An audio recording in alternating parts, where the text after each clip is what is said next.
కవినై కవితనై భార్యనై భర్తనై కవినై కవితనై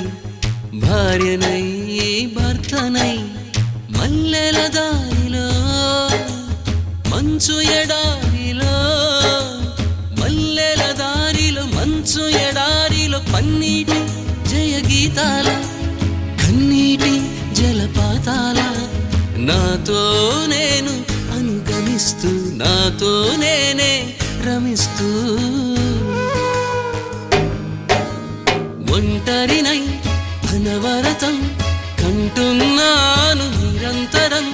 కలల్ని కథల్ని మాటల్ని పాటల్ని రంగుల్ని రంగవల్లుల్ని కావ్య కన్యల్ని ఆడపిల్లల్ని జగమంత కుటుంబం నాది ఏకాకి జీవితం నాది